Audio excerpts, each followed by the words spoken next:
1935, the Lions win the NFL championship. The Detroit Tigers take the World Series. The Red Wings bring home Lord Stanley's Cup. Joe Louis begins his rise to world domination. This transforms the Motor City into Detroit, City of Champions. Crack of the bat. Should be like popping champagne. Something like that. Celebrating. I got this whiskey here. Because celebrating City of Champions. We're coming up Champions on Day. Champions Day. And it's always amazing to me how new things get discovered about the City of Champions story.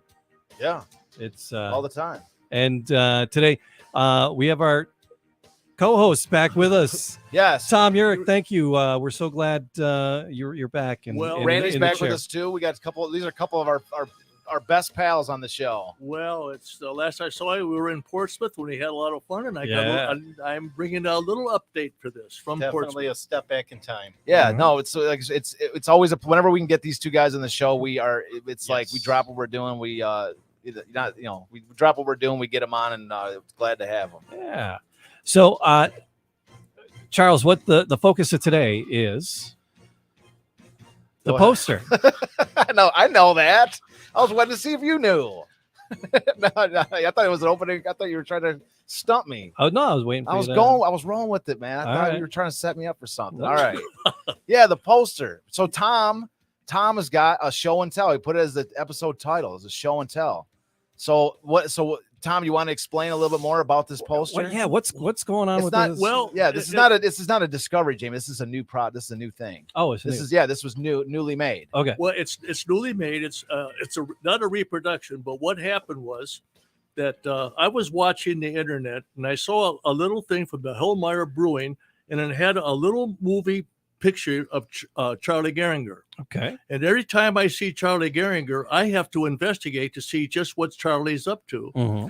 And I called Hellmeyer Brewing, and he does strictly baseball products. He would take Charlie Gehringer or Babe Ruth or whatever, and he would make different captions of them, of events. So I asked him, I said, do you think that you would do anything on football?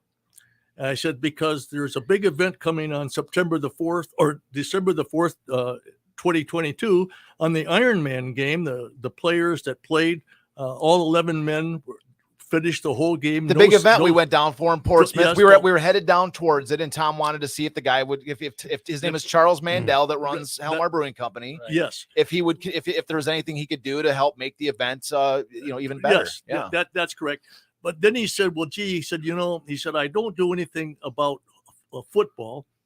But before we hung up with him, he said, email me the names of the actual players that participated in that game. And we did. And I didn't hear from him for 6 weeks. And all of a sudden, just before that event, he said it's almost partially done. But he said it will not be available on December the 4th, but I'll ship it later to either to you or to Portsmouth. And then I found out with a telephone call, I called Will Malt, and Will Malt got the poster, and he shipped 6. 6 posters. Yeah. There's 2 different posters on here. One has the Universal Stadium at the bottom, and the other one does not. And there's 5 of them in Portsmouth, and one I have the other one. So let me add something real quick about the Hellmeyer Brewing Company, because I had known about Hellmeyer Brewing Company before you called them, and the stuff. If anybody that's you're listening, take a look at the Hellmeyer Brewing Company website, because the stuff that they do is unbelievable. They make, basically what they do is they make sort of like, I'm a big fan of like T206 baseball cards. I collect them. It's a bit like these early 1900s baseball cards, like tobacco cards. And so he does his own version of things like that, like these sort of early 1900s, kitsch, I guess you could say. And his stuff is absolutely phenomenal. He sells his stuff. He does all kinds of different stuff. And they have a great blog. They write about Detroit sports history, Detroit history. And they are somebody that I would absolutely love to get on this show. Oh, okay. And as a result, and so what they did for Tom, as he's mentioned here, his name is Charles Mandel that did this. He did some artwork special for this event. And so I consider it a fantastic honor. you know, that he stopped what he was doing and made this event, this poster for Tom and for this event. And I'll continue with my story because I ended up reaching out to him after, but I think we should, without any further ado, show off this poster. Tom is showing this Tom's show and tell hour. So let's show it and tell. Oh, I got it. You keep talking. I'll hold it up. So watch it. Oh, it's spilling. Get it. It's not good. Move your phone. It's getting soaked, bro. Right. The Iron Man. It's not okay. Your phone gets soaked in Coca-Cola. It's probably the worst thing to get soaked in. I'll carry the show. You go wipe that up. So, anyways, I'll continue my story with. We'll show it up here in a second, guys. Yeah. We're gonna stretch the grand. But you know, because what he did for Tom, I sent him a set of my books and just to say thanks because you know they sent 6 of these down. And he sent 6 of them out, and he didn't. He called projects. And like Tom will call me up for something. I'll be like, what does this guy want? Damn it. Or Jamie will text me. I'll be like, damn it, I'm doing something here. Right. They'll be like, hey, Charles, can you send me in one little thing? I'll be like, I'm busy here with my project. So anyways, I recognize what it's like for, you know, because this is a man who's an artist, who's busy, who's, you know, looks like he's got a lot going on. And so for him to stop what he was doing and, you know, spend the time to make this, and also to send it, you know, to print it at his cost, to send it out. So Tom was telling me about this. And so I sent him a set of my books, a set of my trilogy. And he messaged me back he sent me a letter back saying, thank you, you know, and we should get lunch sometime. So I haven't actually touched base with him because I've still been too busy. Like I've just been crazy, but he is somebody that it's like, you know, it was just an incredibly kind, like, I mean, totally out of the blue for him to make this. And absolutely. And the genius of this was that Alice, the lady that I stayed with, her son was up from North Carolina, and I got the telephone call and I went upstairs and he emailed him with all of the names, and then didn't hear from him for 6 weeks. He emails North Carolina because that's the only information that he had. And I got the telephone call, and I called immediately to Will Malt and Portsmouth, and that's where it was shipped. Yeah, the story on this is unbelievable. But so just to put it out there, so I'm hoping to at some point touch base with him, and I would he and the guy who writes for his blog, I would love to have those two on this show. Absolutely. And if they are on here, I'd love to have you back to talk with them about him, you know, to thank him in person. So. Yes, I would love to meet this man. I really would. So because we got a picture of it now. Jamie's got his mess cleaned up. It's his mess that this poster is 24 inches wide and 31 inches long. Right. There's a lot of glare. And it's hard to see, but at the top, it's a beautiful poster. At the top, it's on his left shoulder is 19, and on his right shoulder is 32. Oh, nice. And there's a football down there, and those names on the football are the men that played the Iron Man game. No substitutions. And it's got the score right here. Portsmouth Spartans 19, Packers 0. And it's in case I think we've got a graphic to put up, but in the meantime, it's like painted like the background's on a brick wall. And it's just got the kind of vintage color look. And I was telling Tom, because I was the one that got him to get it framed, because he was walking around with this thing, just a naked poster walking around with. I'm like, you know, Tom is treasuring this thing. And I'm like, dude, you got to get a frame for that thing. And he's like, I don't know. I don't want to frame it. I'm like, dude, get a frame for it to protect it. Because, like, for instance, right there where Jamie just spilled that drink probably saved that poster's life. And so, what I was going to say is the unfortunate thing about having it framed was that one of the things you can't see, because the plexiglass in the front kind of hides a little bit, is that it's printed on like a canvas. I mean, it is absolutely top quality, high end. I mean, it's as beautiful. I mean, this is museum quality print, and Charles Mandel did this out of his heart. Yeah. To do that. But I also want to tell the listening audience that poster does not have the Universal Stadium at the bottom, but the 3 of them in Portsmouth that are now hanging has Universal Stadium at the bottom. Yeah, and so the only thing also I regret is that we don't have one. Tom said before the show, he goes, I tell you what I'm going to do with this. I think I'm going to dedicate it to the Henry Ford Museum. And I'm like, screw those guys, man. You donate to our studio. There you go. We got because we got a little promotional poster for the Iron Man game on our back in our waiting room wall. I'll trade you. Yeah, and we got and we're happy with our little promo poster. We got it on our wall, but I'm like, you have to. This is a City of Champions pocket. This is our studio. We're doing a show on this thing. And Tom's like, I want the world to be able to see it. I'm like, yeah, me too. In our studio, hanging on our wall. So, anyways, I'm not trying to harass Tom.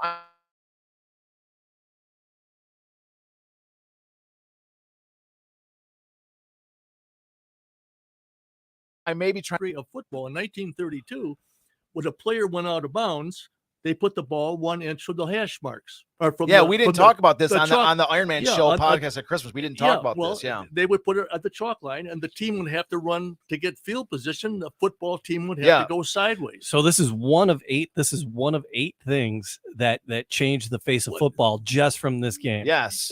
There's a whole stack of things, but this is one thing we didn't mention on the previous show. The whole football world turned upside down. Yeah,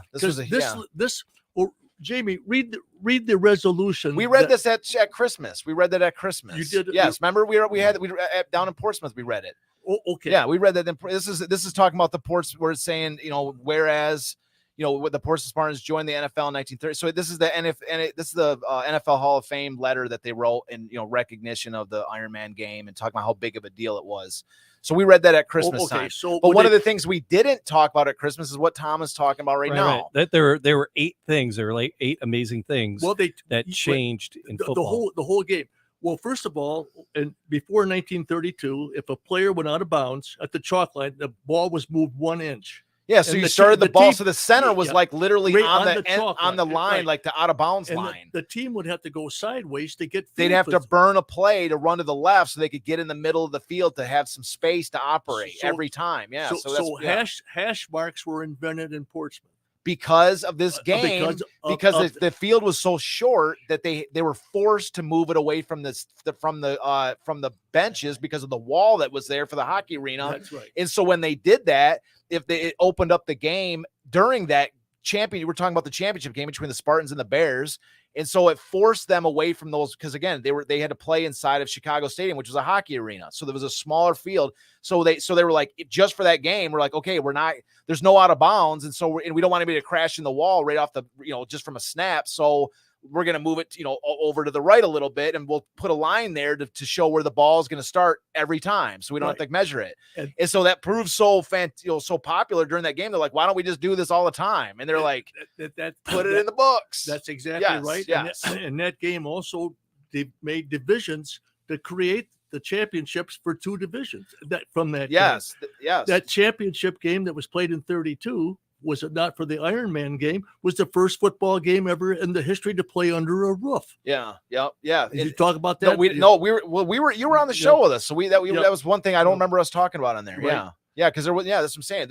I think we focused more on that episode at Christmas. Right. We focused more on the idea of just how specifically how the Iron Man game led to that first NFL championship. That's what we were more focused on. We were more focused on the history of the Spartans.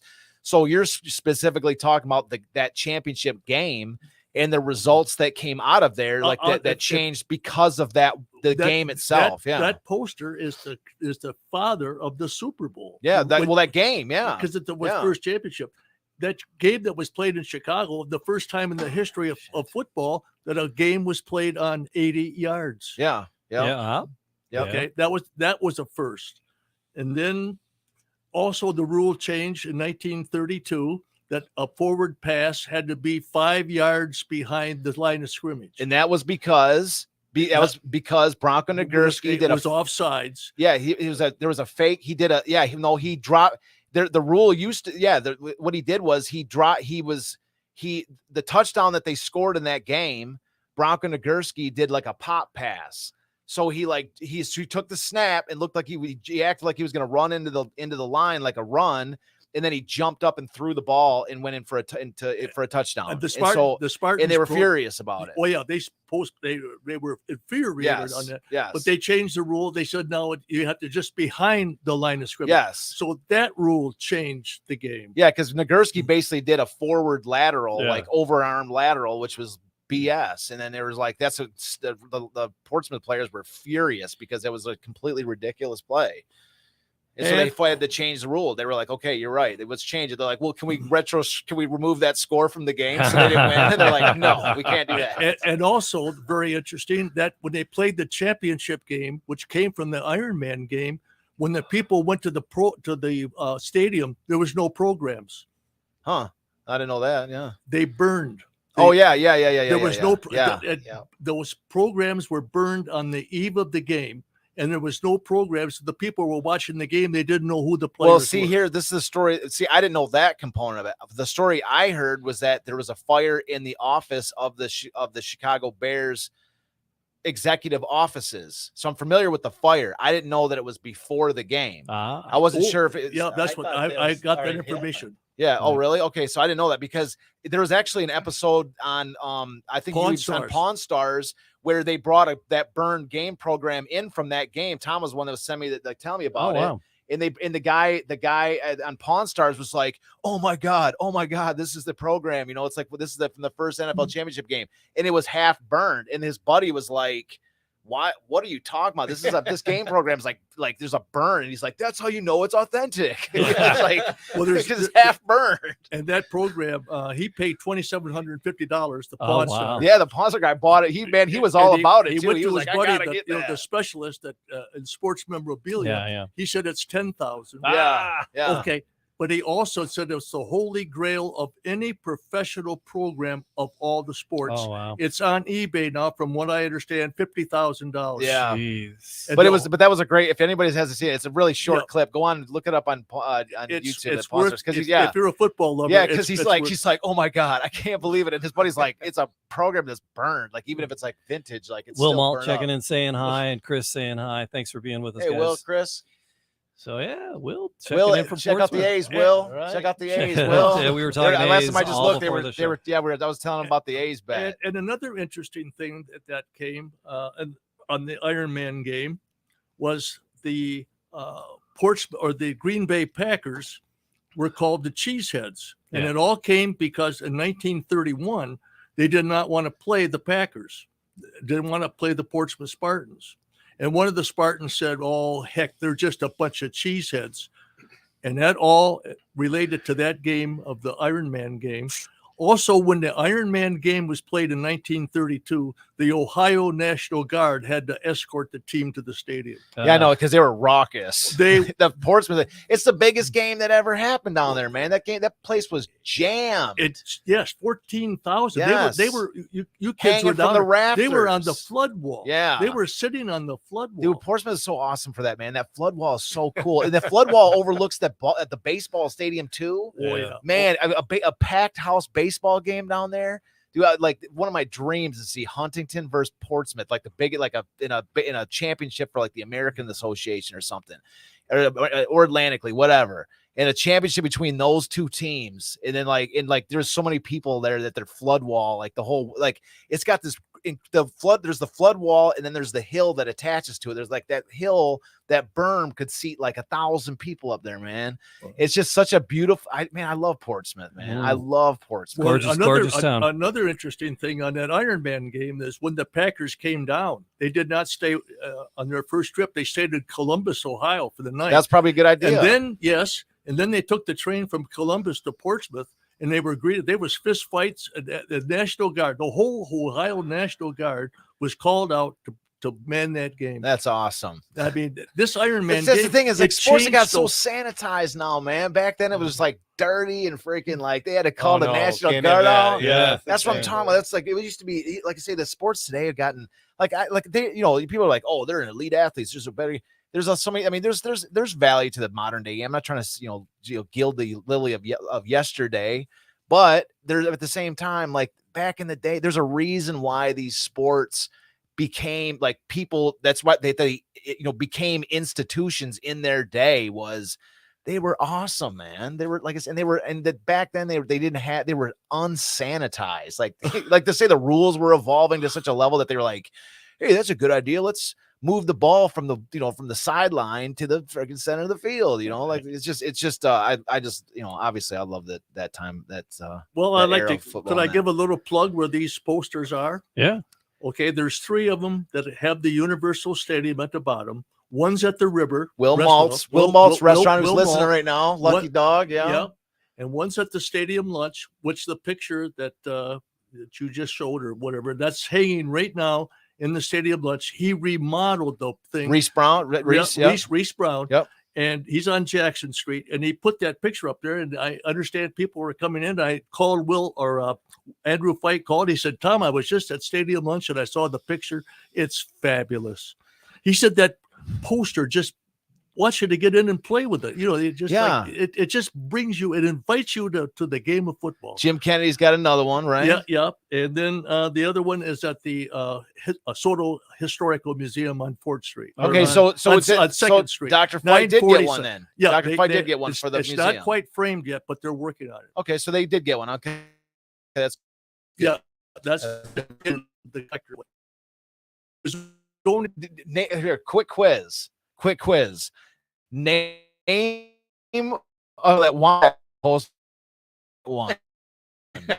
Name that shoe doesn't have one. How do you guess? Name a place that wants one that doesn't have one. It's a beautiful poster, and I really highly recommend people. Summer's coming up. If you want to take a trip, go down to Portsmouth, see the stadium, see the murals, and see the posters. Yeah, Portsmouth's awesome. We're gonna be going down there. Hopefully, we're going down there again this year. We're gonna have another show this fall. That's gonna be. I Jamie, can't wait. that was your first trip to Portsmouth. That was my first trip. Yeah, it's a gorgeous little town. I mean, it's just so cool. It's so welcoming, and the place we stayed at was amazing. And then the food and the hospitality of everything, the restaurants and all the merchants and vendors were just was awesome. And the downtown Christmas village is they won like a Hallmark award for like best downtown Christmas a couple years ago. It's a step back in time. It's a step. It's amazing. It's like you go back there, you can hear the steel mill still running. Totally hidden gem. Yep. It is. Yep. Yeah. Well, let's introduce Randy Trombley over here. Randy. No, we talked. We did that briefly, but yeah. Tell about your experience in Portsmouth. Yeah, but that for sure, Randy. No. We're good. Yeah, no. My point was step back in time, right? Mm-hmm. I mean, it's a classic. The right? architecture's still there. The partial football stadium stands as it was built back in the late 20s, right? Yeah. I mean, the downtown is definitely a gem in itself, right? I mean, all that old vintage buildings, from the 20s, 30s, 40s. Yeah, no, it's amazing. And then Will Malt, if you're going down to Portsmouth, you got to go by Will Malt's River. That river restaurant, they flip steaks on the front porch on these grills with snow shovels. Like it's beautiful. Fred Flintstone size steaks on the grills out front. It's like the greatest. They don't even need a sign out front. All you have to do is look for the flames off these massive grills. But yeah, it's an amazing. It was such a. It's like I'm telling you, like I've been lucky in my life to have been. I've seen quite a. I've seen the world a little bit. I used to work at Mackinac, which is some of the greatest times of my life. And like I will always count that weekend in Portsmouth as one of my favorite experiences. There's like some sort of mental images that are just frozen in my brain. That in the thing I think, one of my favorite things, not like in life, really, is like when we first got down there. All of our plans went to crap. Okay. Because we had a whole itinerary. Like we were supposed to get down there, and then we were going to broadcast from the Glockner play building. And then he for whatever reason, we couldn't get in the building. Right. And then we were going to film at the brewery. And then for whatever, that kind of fell apart. And so me and Jamie are in the grocery store just trying to grab a couple munchies for the Airbnb before we got settled to do the show. And it was like, we didn't really know what to do. Like we were met up on the street and we're like, what are we going to do? Nobody really had any kind of a plan. And then we're just like, then we're like, are we going to even get to film an episode tonight? Like, let's just all hang out and stuff. Right. Cause everybody's a good group. We were all had a couple beers at the brewery and that, it was a good group. And let's just all hang out, screw doing a show, let's just all hang out. You're having a good time. From the B&B was wonderful. But that's what I'm best you ever done, Charles. That's what I'm trying to get at is we're like, all right, let's just go to our place at the Airbnb. It's a cool spot. Let's set up a studio there. And we set up, and it was like the most perfect. Like, that's the image that's frozen in my brain. Like, we walked in, and like me and Jamie accidentally both bought party trays. Like, we were in the same grocery store, both bought like these cheese and cracker party trays. We got a growler of beer from the brewery. We bought, Jamie had like a half gallon of some whiskey or another. And then but we had this big group that came in, and we're like, yo, we have plenty of party trays. We got a big growler of beer. We got a half gallon of liquor. Like, it was like a whole, we were like, it was like the perfect setup. We had a Christmas tree in this beautiful Airbnb, and the show was, everybody was involved. It was a ton of feet, like we had a little couch set up with everybody sitting there. It was like I say, that was my favorite show we've ever done, and it's gonna take a lot to like top that show, man. Because I watch that all the time. If anybody listening hasn't seen that show, like it was just that to me was like everything I wanted this show to be. Really, you told the whole history of football from the book. Yeah, and I helped you get that. Yeah, and it was great because like I say, I got to throw out some history, and then we actually were on location with people who was like, this subject meant a great deal to, and everybody had different angles and perspectives on the story. There was a ton of feedback. It was just, everything was just phenomenal. And it, like I say, it was, so I can't wait. It's like, I can't wait to go back there. We met some friends down there. I miss the people there. I miss all you guys. Definitely want to go back. I get calls all the time from down there, information. Yeah. It's just fabulous. And when you go there, just think that town is the city that changed the whole game. Yeah, I know. It is. If you're a fan of football, you gotta hit there. You gotta do it.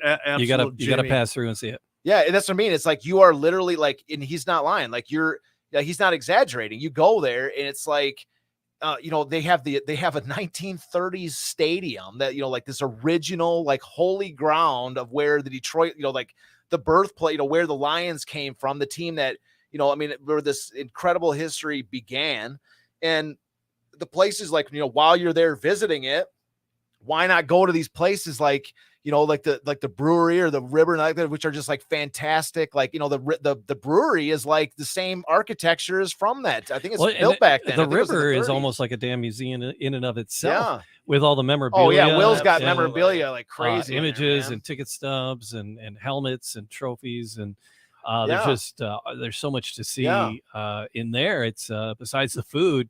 It's a destination for the memorabilia, and highly recommended it's throughout the town. There's the murals are amazing. Yep, they got the murals are amazing. They got the flood wall. The flood wall. Yeah. I thought it was. I see now. If the zombie apocalypse comes, that's the city I'm going to because they have the built-in zombie apocalypse walls. Yeah. Oh yeah. It's like a fortress. Gates that close. And a fortress. Yeah.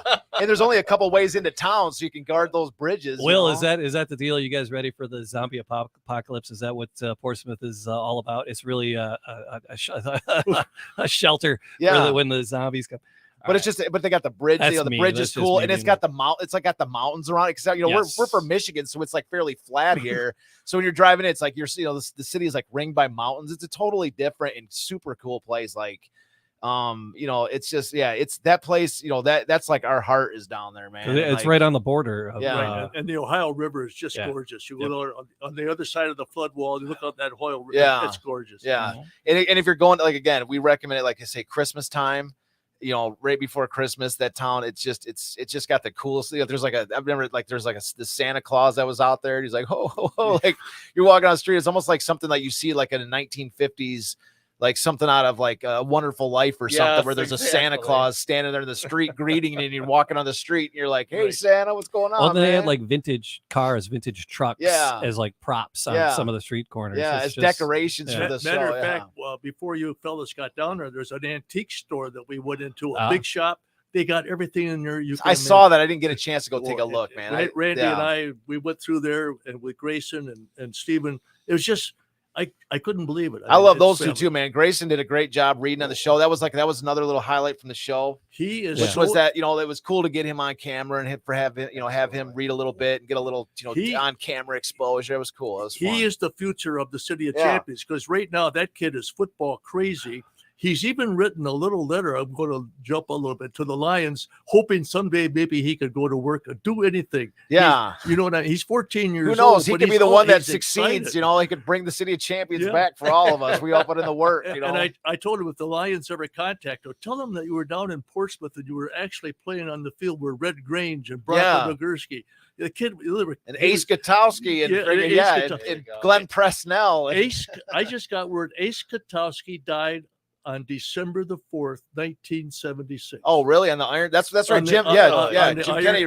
texted me that. Yeah, game. I saw he texted me that, but I didn't put the date together with the December 4th. So you connected the date. I'm glad you did that. Yeah. And you know that original picture that I gave you, they think now from that was the first team picture that of players actually wearing their helmets. Yeah, that picture. Yeah, I want to see that picture at some point. And not only that, because that's a huge picture he's got. Jamie, Kennedy. this lady that her husband played, she just died. She was 112. Oh wow! She was born in 1912 and died, and she was 100.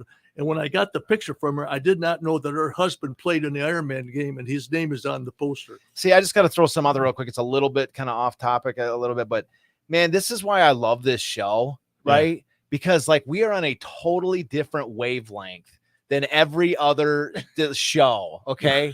Like we're like even shows that are like Detroit, even if there is a Detroit history show, I don't even know if there is, like there is any other ones, but if they are, they're like, hey, did you know Ty Cobb like stole like 3 bases in a single game? Or like, hey, did you know that like, the 68 Tigers did such and such, like it's the same old cans. Not that there's anything wrong with Ty Cobb and the 68 Tigers. PBS. But did you know Mark Fidrich won the rookie of the year in that 1 year? Like it's the same old canned stories that you see every single day. But this show and anybody that's listening in, you are tuned in. Like this is a different frequency that we are on. We're talking about players. If you mention outside of the viewership of this show or anybody that's sort of connected on the wavelength that we're on, you sit here, we're sitting there going, man, Ace Katowski played on that field or Glenn Presnell or whatever like this. They're going to be like, who? Who's that? You know what I mean? You say like Portsmouth, you're going to say, yeah, Portsmouth. We're sitting here going, this is like our friggin' 10th episode on Portsmouth, right? Well, we're like, Tom's showing us Portsmouth poster. I was gonna mention that. So Will is listening in Portsmouth, and Will, if you check your Facebook messages, you can join the show right now if you want. Yeah, jump in, Will. The other thing is, if you go back to, we keep talking about the show that we recorded live. We put it out the 1st of January. It's episode 81, and there'll be a link in the description to it, so you can go right to that episode where we spent like a good hour and a half swimming around in the story and talking to. If you're listening to the show and you haven't seen that episode, you got to. That's if that's your first episode, you can't go wrong because that's go back to episode we love 81. There'll be a link in the but like what I'm saying though is like for the 99% or 99.9 or whatever percentage of people out there that are like Detroit sports fans that aren't tuned into like the frequency that we're on, you know what I mean? Like and like the last game, the Thanksgiving game, they mentioned there was the announcer was about to mention like, oh, did you know that the Detroit Lions came from Portsmouth? Like that's the same. It's the only story you ever hear, right? That's another one of like, did you know Mark Fidrich won the Rookie of the Year? And it's a glancing mention. It's like it's a glance. It's always the glancing mention of Portsmouth, right? And there's no deeper dive on anything with Portsmouth or anything like that.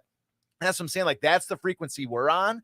Is that we're like. We wreck it, like we die. We're like, again, this is like the 10th episode. We've been down to Portsmouth. We did the whole history of the Portsmouth Spartans, like all the way back to before the Portsmouth Spartans were even in the NFL. We were talking about them. Like that's the wavelength we're on, and that's like just sitting here talking with you guys, and like this, like it's a joy to me to be able to be on this frequency with you guys, man, with everybody, with the listeners, with everyone we're on, that we get to talk about this stuff, and this is the real Detroit history. This is the real Detroit sports history. And I've said from the beginning, since I even began writing these books, is that you cannot even begin to understand the history of Detroit sports without understanding the City of Champions season. In the City of before 1935, Detroit was a baseball town that had never won a World Series.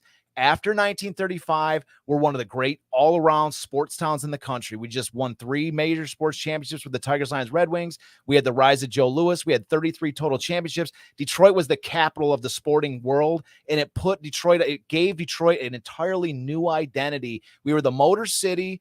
Prior to this, we were the Motor City, and we were a baseball town that never won a World Series. That was it. After this season, we were the Motor City, but now we're also one of the great sports towns in this country. It literally put us on the map as far as one of the great sports towns. So you can't even begin to understand the history of Detroit sports, where we came from, where we are now, or where we could potentially be going without exploring this story. Sure. And here we are. This is the wavelength that we're on. And we're not just exploring, we are deep diving into every single component of this story.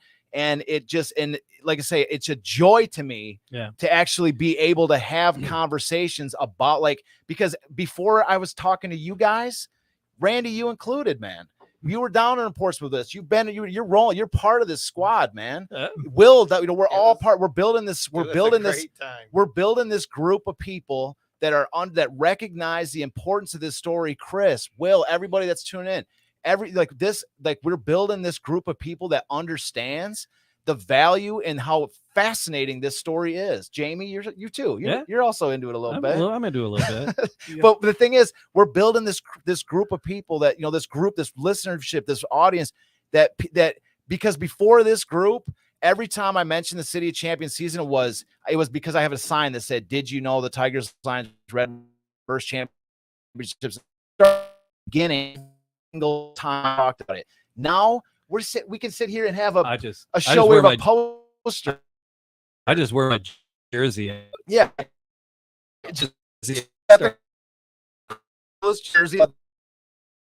Detroit champ loving the entire Detroit City of Champions loving world. Absolutely. Certainly, Jamie's the idol of tens. You were invoking Chris a second ago and thanking him. He sent over a picture of that program.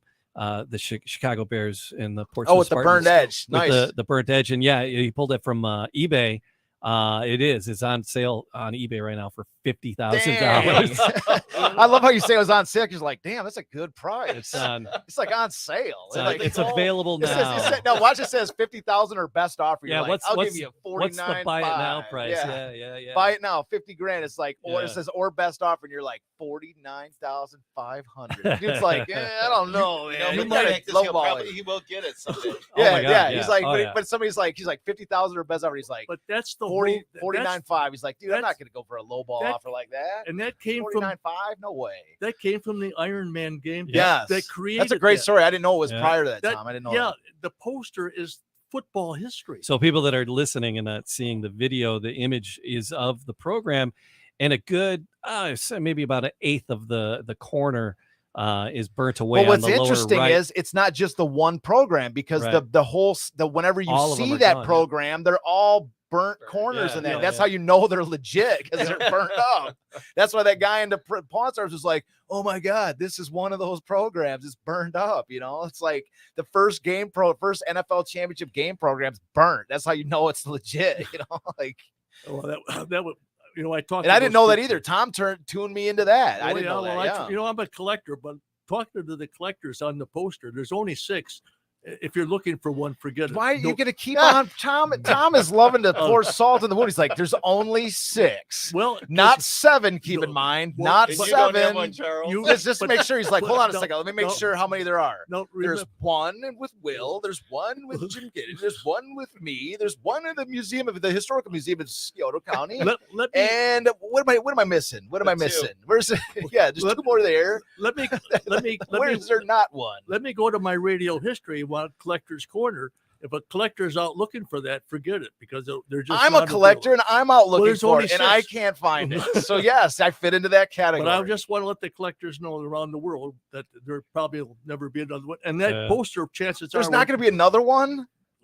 Thanks a lot, Tom. Unless Harmar Brewing. Well, we're going to try to get him on the show. We're going to try to sweet talk him a little bit, and we're going to let him know that maybe there's another. Maybe one more. I've got the file. I've got about 10 people that want them. I mean, so I walk around and kind of keep it covered, because I can't there's no duplication. Well, Yeah. let's get the names of those people that want them, and maybe if we can get an order together, maybe he'll make an extra one. I try to connect with Will, and it's just I sent it to him in his Facebook Messenger, so he's got to get there. Oh, so, the link for Yeah. to get on the show. Yeah, we Yep. love Will. Will wants to jump on. That's a Will, great jump guy. on, bro.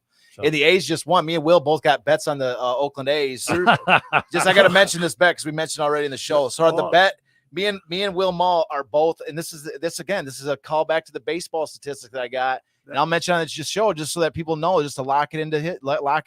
The A's are supposed to be the worst team in baseball this Yeah, year, but if they get a chance to get their young players out, if they get a chance to get they are stockpiled with young players. And if these executives for the A's, like I cannot predict what the executives are going to do. But the Oakland Athletics minor league team, the minor leagues are jammed with talent, and they just brought one of them up to the majors 2 days ago with Kevin Smith playing shortstop. And so yesterday they had 5 of their studs on the field. Today they had 4. But anyways, if they get any more of these young guys up, if they get Tyler Soderstrom up, if they get Jordan Diaz at second base. If they get a couple more of these guys up, man, this team is going to be awesome. And so me and Will both got a bet that the A's are going to win. We got a bet with FanDuel that says the A's are going to win 80 games or more. And the odds we can't even get the bet anymore, but the odds were so ridiculous that was like, May the odds ever be in your favor. yeah, well, the odds There you are, go. well, hopefully, but like the A's right now, they just won. I just looked at the score. The A's just won. It's another 3-8. 3-8, and they still got a chance. They're still So you're saying 99%. there's a chance. Oh, there's a total chance. So there's 3-8. And the thing is that, like I say, they just brought Kevin Smith up yesterday, 2 days ago, the shortstop. So you heard it here first, folks. A's are supposed to be the worst team in baseball. They get a couple of these guys up, and I'm telling you right now, you're about to see like this, the whole new Oakland Athletic. Their pitching's terrible, but hopefully their offense. Okay, takes care of it. Charles, I got a little quiz for you since we're talking sports. Hit me. What sport had the first names on their back recognized? Hold on, Detroit Tigers. No. What The sport? history, what sport? Not necessarily a team. I'll give you a hint. 1890. 18 baseball. I was going with hurling, but No, I don't know. Yeah, I was just going baseball because that's like a sport back then. Hit me with it, Tom. Don't keep me in suspense. Cricket. cricket. Oh, okay. Yeah, all right. They were the first uniforms to have on their jerseys with the name on the back. Yeah, no, And baseball started in 1929. all right. The Yankees still don't do it to this day. They don't have numbers because they're like, our guys are so sweet. You don't need to know their names. So Like, you know their Tyga- names, sir. Well, you already know who they are. You don't need to. You know who they are without a name on the back. So we go back to 1890. We go to 1932. Yeah, that's a solid Isn't that a fact. beautiful poster, Jamie? It's just amazing. Yeah. Did you have a graphic of it to put on the screen to Yeah. Did you already put it up? It's the picture of Tom holding it up Oh, in the okay, yeah. store. Yeah, I got That's a the picture only of Tom one. holding. It's a great Yeah. shot. Yeah. So because it's, Tom took this picture of it, this is before he got it framed. This is before. Thank you, Charles, for I went over and had it framed. Yeah. But there it is. That was the first time it'd been Yeah. out of the box. Yeah, and Tom was walking around the mall with this thing. It's just like rolled up, and I'm like, Tom, get that thing framed. And he's Yeah. like, I don't know, I like it, like kind of like. I'm like, dude, And you're walking around with this thing. It's this incredible piece, and you're like, you just you got it you're rolled up or whatever. I'm like, dude, get it framed. There was a Michael. He's like Nicholas Nicolas Cage running around with the Declaration of Independence. Yeah, like with the Declaration of Independence. I'm like, dude, that thing, just get a frame for that thing. Tom's Well, like, I don't know if I want love to do the obscure frame for it. references. Yeah. I'm like, Well, dude, get when a I went to the frame. mall and asked Charles, he said, well, we've gone a long ways with Portsmouth. I said, well, let's finish Portsmouth maybe by showing the poster. And There's that always kind- a reason to talk right, about and Portsmouth. that kind of wraps up my career because in Would you 1985. shut up? Hey, Tom declares his career over every time we see him. He's like, when we were down at Portsmouth, he's like, this is music to my ears. This is like the last thing I'm ever going to be doing or whatever. Or like, dude, this is Like- not the last. This is not Well, the end of you your could career. be on every week, Tom. Yeah, It's an open door for You're you. a show You're what's favorite, left dude. of Detroit's history, John. Tom's like, Tom's got a poster to show. And we're like, that's it. We got Tom up for an episode. Whatever we were doing, drop it. We got Tom's doing a show and tell. Dude. Well, Your career is not over, and Well, I wish you would stop well, saying that. Okay, well, when you get to be 80s, I'm behind the 9-ball or 8-ball. But anyway, interviewing those players in '85, Yeah. little did I ever think that I'd Yeah, get a poster at the end with their names on two of the players that I was ended up being That's what I'm friends. saying. We're and building talking. we're building our own It's- little community, dude. You know, we got a group of people that all understand, that see this, that love the story, and that we talk about it, that we're friends with. You know, we talk with everybody online. Like, I wish Chris and Will were here right now. You know, I wish these sure people are do. show. Yep. You know, we're all friends here. You know, so I was never treated so kindly in Portsmouth. You know, I went down there as a complete stranger on my first your trip. show. Tell that story. I want to hear that. Tom, this is a great story. I know I don't know how much longer we're on the show, but this is a great story because when Tom originally went, Tom originally went down to Portsmouth and didn't know anyone. He didn't know anyone. He just went down there. He was didn't walking know you the called streets, first. knocking on doors, go, Tom hey, called first. You Well, called you like first. football? Here's the cute story. But this, I know you're going to get to it, but I just want to set the stage for it. Is that Tom didn't know anyone down there. Like the fact that we know Will, the fact that we know Jim Kennedy, the fact that we know Reese Brown, the fact that we know anybody down there is because Tom went down. Tom called up, made some phone calls, and then went down there and set up a connection. And with, you know, you go ahead and we're going to tell his name. But I'm saying Tom was the guy who connected everybody. And that's what I'm saying, Tom, you are an absolute freaking treasure of this entire project, right? It's not just the 85 tapes. It's everything that you've done from then till now. And you're one of our, you know, you're our heart and soul for this, bro. But tell the story of how that initial exploratory mission down to Portsmouth led to these connections, you know, all being friends, you know. Well, I interviewed the players in 85. I'm listening. And they always talked about Portsmouth. Yeah. Well, I found out where Portsmouth was, but I didn't know anybody in Portsmouth. So I said, well, I'll call the Chamber of Commerce. They would know. I'll never forget, the lady called the phone. I said, yes, I'm calling in regards to the Spartans. Oh, she said, I think you've got the wrong number. They play in Lansing. I said, no, the Portsmouth Spartans. What? Oh, well, she said, I don't know much about the Portsmouth Spartans, but I'll get a hold. There's a gentleman, Bob Morton, and you call him and tell him, and then he can help you.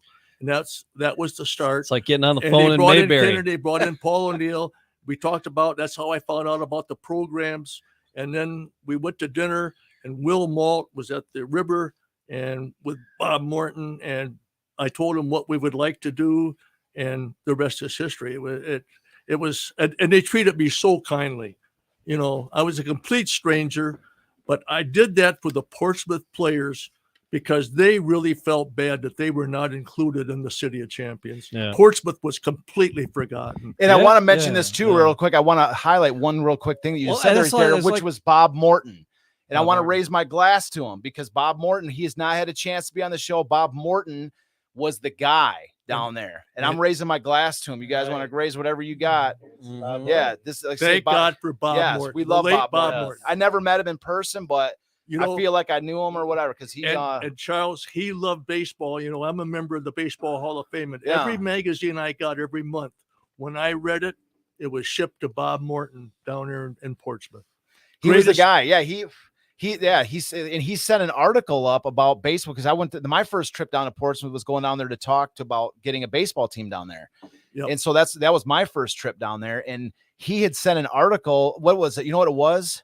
He sent an article, and then like with the next thing we found out he had passed. Right. It was in the newspaper. Yeah, it was an article about the city, about trying to do a baseball team. Now, and he sent me the physical article for it because and he was like, So I didn't get a chance to meet him when I was down there. I have that original article. I got a history in Portsmouth. It's a fabulous town. But, and again, to all the people that are listening in Portsmouth, I guess if you're getting wet, it's not the Ohio River, it's my tears. Yeah, Tom, I want to thank Portsmouth. We love you guys. Portsmouth because the players would love you because they felt so bad. And I promised them I would do something, and it came to pass. Yeah. But I just love how you did that. You know, your mission down there. You're like, you called the lady up and she's like, I think you got the wrong city. You know, the Spartans are in Lansing. You're like, this is Tom. Well, she was a young lady and she didn't know. I know, but it's funny. Bob Morton, but she connected you with Bob Morton. She gave me his that was number. a solid connect, man. And I made a call to Bob Morton and I said, I'm calling from Detroit. And I said, Portsmouth was not recognized of the City of Champions. At that time, they won 24 world champions. Bob Morton says, how many? Yeah. Are you correct on that? Yeah. And now it's 33. 33. And I just went with the numbers that we got right out of the newspapers, and then me and Jamie did the firearms episode last week. Yeah. Because 5 of the champions were Detroit Police Sharpshooters. Detroit Police. 3 of them were Detroit Police Sharpshooters. One of them was the team. The Detroit Police as a team won the overall national championship in pistol shooting. And then Henry B. Joy Jr. was national skeet shooting champion. But what was great was the article that we read for the last episode.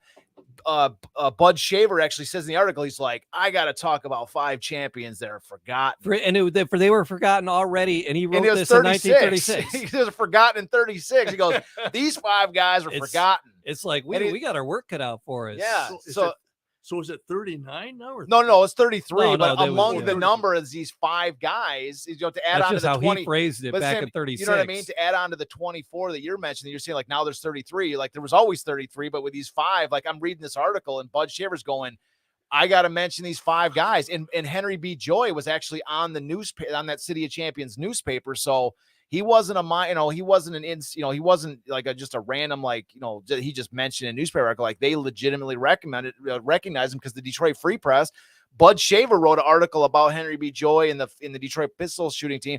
And then the Free Press, who, detested the Detroit Times, of which Bud Shaver was the sports editor, they had no love for him, but the Free Press recognized Henry B. Joy on their City of Champions pictorial newspaper showing 21 of the 33 championships. So that's what I'm saying. So like he's a legit, part of that story, and thus, so are the Detroit Police, pistol shooting team. Well, what episode are you on now? This is 92. 92 episodes, man. 92. Is it? Did I say it was at 92? Yeah, it's 92. Okay. I'm 90% sure it's 92. Here, let me because I sent you the text with it. Yeah, but you're never right. I'm always right. Never right. I'm 100. It's 93. 93. Oh, right. Well, for once I'm most of the time right. But anyways, yeah. So we're episode 93, man. Yeah. And what does 93 represent? What is that the pistol shooters or no? 92 was the pistol shooters. 93 is you and Randy's show. This is the 93. Stay young. This is the 93rd. 93rd. Oh, those were champions 5, 6, 7, and 8, I think. Or No. So we had the 3 majors, and then we had Garwood, Walter Hagen. Well, we had the 3 plus the Joe Louis. We count the Detroit minor league Olympics, so that's 4 for the 3 majors plus the 4 with the Olympics, because we covered them briefly. Yeah, and then Garwood, Walter Hagen, Eddie Tolan, Dick Degener. He was the diver. Yeah, and then the weightlifter. Tarkowski? Craig. No, it was something like. No. Oh man, come on, help me out, Jamie. Help me out. Clark Haskins. Clark Haskins. Clark Haskins. Pretty close. And then so that's 9 right there, plus the 5, so that's 14. And then there's those 5 guys. So we're at number 14. So we just hit it past the 14th. Well, it's really cool. I don't know if you guys heard, but Eddie Tolan was the sprinter, right? And then that took us down a rabbit hole. We got in a rabbit hole for like 5 episodes. Willis Ward. And that took us to the University of Michigan and President Gerald Ford and the whole. And then there was a guy who created a whole documentary called Black and Blue. It was a documentary about how the athletic director sidelined Willis Ward, for being black. Yeah. When Georgia was going to play, and Jerry Ford was like, well, he's my the captain of the U of M team. He's like, he's my roommate. He goes, he don't play, I don't play. I mean, it's like, what's the problem? And Willis said, no, dude, you play. He goes, this is between me and the university and me and Georgia, not you. You play. So Jerry Ford played, but he goes, play. Willis was also, he's like, we got to win this game. And because they were off to a rocky start. He's like, but they won 2 straight national championship with Willis Ward, who was a black football player. He's the best. They say he's the best athlete Detroit ever produced. Oh yeah. And so that's the rabbit hole we got down, though, was that Eddie Tolan was this world-class sprinter, and he went to Cass Tech and then went to U of M and then became this national star. Yeah. They claim he could probably beat Jesse Owens. He was but he did. But Willis Ward did beat Jesse Owens. Willis Ward, because Eddie Tolan was a little bit before Jesse Owens. So but who was contemporary with Jesse Owens was Willis Ward. And that's the rabbit hole we went down. Willis Ward went to U of M. Jesse Owens went to Ohio State. Willis Ward beat Jesse Owens in these track and field events. Not like they only faced each other like for a couple of times. He was so deflated after that event that after the whole, not getting to play his for the U of M his whole game. career sports wise faded. Yeah, like literally that was the question that we were at. That's the rabbit hole we went down is that Willis so like whereas Eddie Tolan was a sprinter for U of M and then went on to the Olympics and won 2 gold medals in the 1932 Olympics. And then so the next like black athlete to come out of Detroit, like the next black like track athlete, also played football for U of M. So he was Willis Ward. So Willis Ward played football for U of M and he also was running track and field. He's like the greatest athlete that Detroit ever produced. And then that's what Jamie's talking about is that, he helped the U of M win 2 straight national championship games. And then bizarrely in his third season, which was 1935, there was this, what was it? 34, 35, Jamie. I drew like, maybe it was 34. It was 34. Yeah. No, it was 35. It was 35 because the next year was the Olympics and he didn't even go to show up for the trials and all that because 36. It was Olympics. a 34-35 school year. Yeah. Yeah. So anyways, but he had beat Jesse Owens at these track and field events. But then because of this game, it was 34, wasn't it? Yeah. Anyways, but because the U of M said he couldn't play in this game because Georgia wouldn't play if he would because he was black, then he said his whole career just ended. Like he just stopped deflated even trying. the team. Like he never ran again. Really. And so so the question that was think about this, right? Imagine if the 1936 Olympics, right? Willis Ward, this Detroit product, went to U of M, won 2 national championships with U of M as a football player, then went to the Olympics and won the gold medal in front of Hitler instead of Jesse Owens. Yeah. That talk about a 34th champion to add to the mix. Because he See what I'm saying? Like that's take Jesse to task now and again. So. Yeah, that's what I'm saying. Like that's the rabbit hole we went down was the great what if, why did it not pan out, right? Yeah. And so we had a great couple shows on it. And one of the episodes was that there was Brian Kruger. Brian Kruger. Brian Kruger. Great documentary. Did a documentary on Willis Ward, and we had him in studio. We had a great show with him. So that's some of the that's what I enjoy about doing this because the book. I mean, you're limited by column inches and pages, and here we get to really and we can go back. We can talk about Portsmouth again if we want to, and we can Willis Ward wasn't one of the champions, but he's important to the story. Absolutely, and he's important to Detroit sports. Right.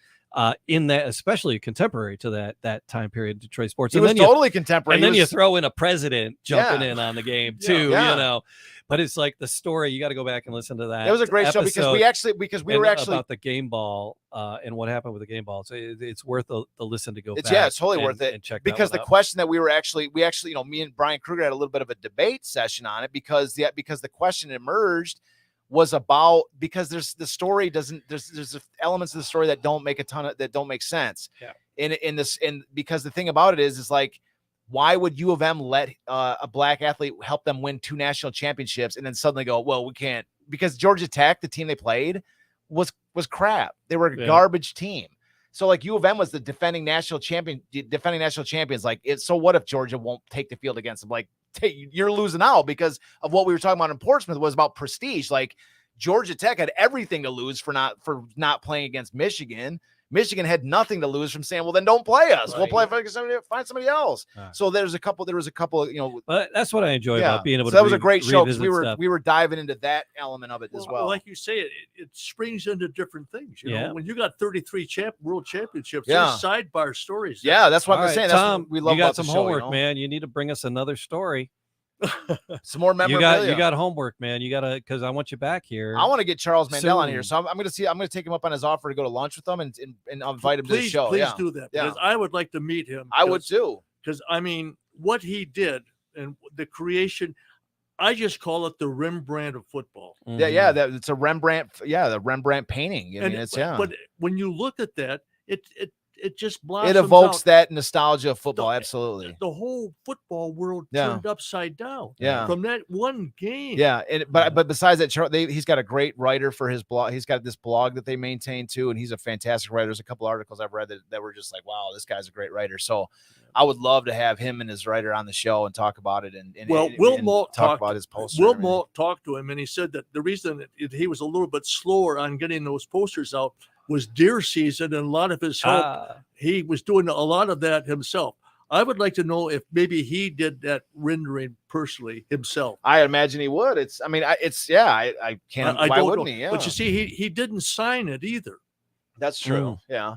And so, maybe you leave it here in the studio and I'll get a sign for him when we get him on the show. Hey, maybe that's a pretty good reason to leave it behind. If you get Mandel, working them angles. We'll take good care of it on that wall right over there with that big big blank space over there. We'll keep it right there for you. I'm working on that.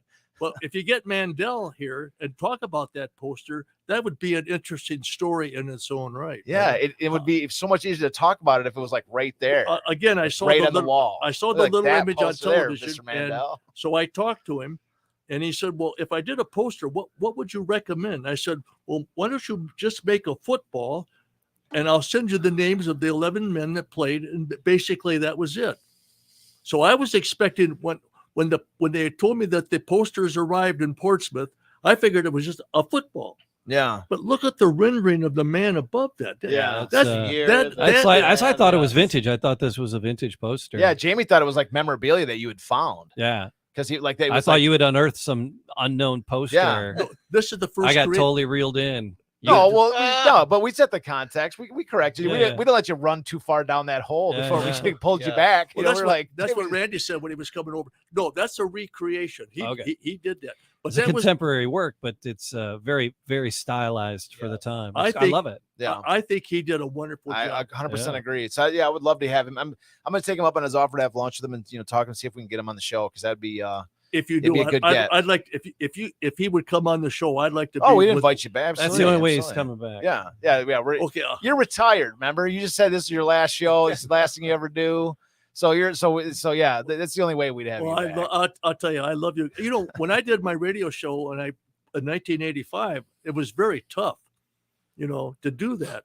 But now the podcast and what you guys have done is fabulous. Jamie does all the tech. I cannot take any credit, literally any credit, and I will not take any credit. Jamie does all the background stuff. I just show up on the day. I do some research during the days, and I do the little descriptions. The technology and the tech stuff is all Jamie, man. I still remember when you on the cassette tapes. They don't even make cassette tapes anymore. Yeah. Bob, I was talking to Bob Burnham the other day, and he says, "Tom, they don't even sell the blanks anymore." Oh yeah, no, it's all right. Yeah, people they go for Oh, you got like decent old unused media. You can sell it. Yeah, people go crazy for it. But so Tom, you got homework. You just dig up another fabulous story. Or just come and hang out. You don't have homework. You just come hang out whenever you want. Whenever Tom says he wants to come on the show, we're doors open. Yeah, I told Jamie, I go, Tom's coming on. He's like, yes. Like always. Every time. We love you, Tom. Well, we have Randy. We love you too, bro. Yeah. We're always glad to have you. We're a team. We're the Portsmouth team. We're the Iron Men of the we're the Iron Men of the podcast. Yeah, you guys. Yeah. Well, we're always glad to have it's literally any time, and I'm already looking forward to going back down to Portsmouth because me too. And Randy, we're talking in the car, and he really enjoyed it too. The mural, again, folks, on your summer trip, and take your children to Portsmouth and see that stadium. See those posters. I can see the show already. The players coming right out of the mural. See, I want to see this next show we do. I love like the fall like Christmas show down there, man. Like I love that. I kind of want it to be like our tradition is like the Christmas show down there. I love it. So for the Airbnb we said this year, I want to see if we duplicate that Christmas tree in the it was just it was like something out of a Hallmark. Well, I'll tell you, and the stadium that where we did that show in Portsmouth, the background was fabulous. That's what I'm saying. The background was unbelievable, man. But it worked out. Again, we were sitting there, we were like almost dejected. Like me and Jamie were almost like arguing with each other because we're like, Jamie's like, pick a fucking location or something. I'm like, I don't know what to do. And they're like, we were like, damn it, we're getting some whiskey. And he's like, we had like no plan. I also got to put fell apart and then came together in an amazing, like, that's what I'm saying. Like, that's like kind of like with life. Like there's like a lesson to be kind of learned from that. It's like, just sometimes just things like work out, like even your best laid plans might not work, but if you just keep on kind of mushing at it, it just kind of, it turns out, that maybe there's a direction that, fate wanted you to take all along. And you were fighting against the grain instead of going with it. And we went with it for 1 second, and it connected us with that incredible location and show. So, Amazing folks too. Yeah. Well, I got to put one more plug in for All right. Randy Yoli of West Virginia Public Radio. Yeah. Yep. Oh yeah. Do We you love know, Randy. Do you know that when on the public broadcasting system on the radio, it went all over We love all- Randy. Oh, anytime we ever all can get over it- West yeah. Virginia. I mean, all this, you fellas are Yeah. growing. This thing is getting bigger and bigger. We love Randy Yowie, and when we go back down there for Portsmouth, or if he's ever up here, and he's from Detroit. He's Yeah. from Detroit. Well, here's the interesting thing. When I did when I invited and started the show in 1985 at the Westland Mall, that's how I met Abe Kushner, and that's how I got invited to meet the Lions. You know where Randy Yowie grew up? In Detroit. Westland. Oh, did he? Westland. Okay. And not only yeah. that, when he was a young person, he went to the Westland Mall all the time, yeah. ride his bike. And I just wrote him a little note. I shot the picture that's hanging that I gave to Jamie, Mhm. and I put down there and I said, Randy, it all started in Westland, Michigan, Yeah. spring of 1985. We love Right. Randy, and we'll have him. He's welcome to this show anytime. He's welcome to Zoom in anytime. And Yeah. when we go down to Portsmouth for our Christmas show, I pray that he's there to hang out with us again. Tremendous man. Yep, And we he's a love him. Michigander. Yep, we love him. Yep, Yep. absolutely. All right, guys. Thanks again, Tom, for being Yep. here. Thanks for. This is Jamie's Come rap. along. He's trying to. This is Jamie's fade out. I don't know what else you got. No, that's it. All right. Just I Jamie's don't trying mean to to pull the plug. Jamie's trying to drop a hint. All right. If you got more, you can keep. No, I'm rolling. good. I got. Well, I mean, I always in All here right. to Yeah, talk, I know. man. We're talking to Tom, man. All right. But so yeah, we'll do it all again very, very soon. It's the Detroit City of Champions, the podcast.